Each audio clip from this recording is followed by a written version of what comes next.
Hi, welcome back. I'm reading this story called The Tooth Fairy. Once upon a time, there was a clever little pig named Peppa. She was very proud of her teeth. Peppa and her brother George knew how to take care of their teeth. They brushed them every morning and every evening. Grunt, grunt, brush, brush.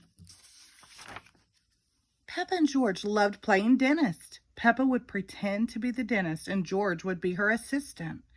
George's toy dinosaur was the patient. "What lovely clean teeth you have, Mr. Dinosaur," Peppa smiled. "Grrr," said George.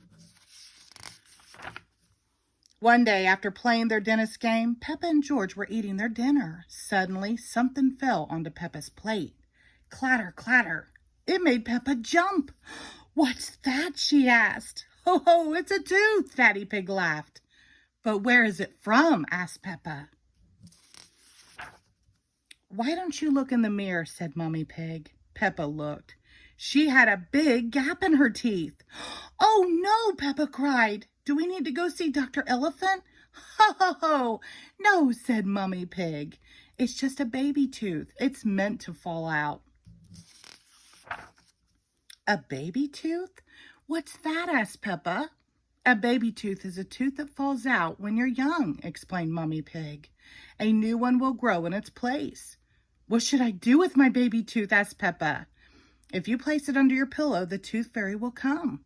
She will take your tooth and leave you a shiny new coin," says Mummy Pig.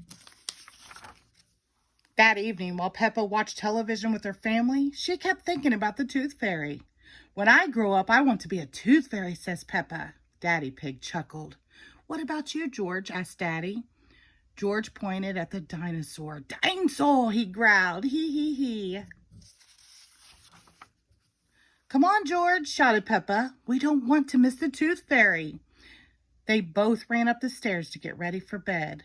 "What are you doing, Peppa?" asked Daddy Pig. Peppa was carefully brushing her baby tooth. "I want it to be nice and clean for the tooth fairy," said Peppa. Snort, snort. Peppa tucked the tooth under her pillow. "Are you sure the tooth fairy will be able to find it?" she asked. "I promise," said Mummy Pig. "Just you wait and see." "Good night, Peppa and George. Good night, Mommy. Good night, Daddy. Hee, hee, hee."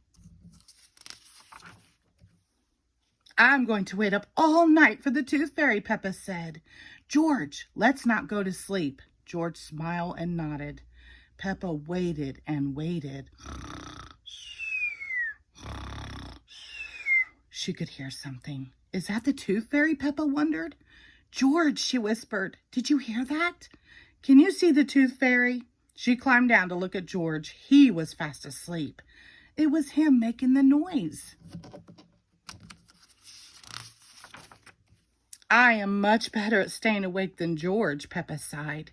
She settled back in her bed. After a while, her eyes started to close. She quickly opened them again. "I am going to stay awake and see the tooth fairy," Peppa said to herself firmly. But soon she was asleep. Twinkle, twinkle, what was that? It was the tooth fairy. "Hello, Peppa," she whispered. "Would you like a coin in exchange for your tooth?"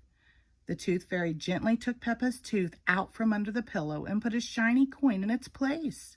"What a lovely clean tooth," the fairy said. "Thank you very much." Flutter, flutter, flutter. The next morning, Peppa found the shiny coin under her pillow.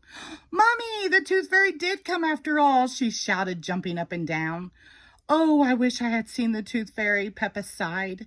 "Next time, I'm definitely going to stay awake all night." Snort, hee hee. The end. Thank you.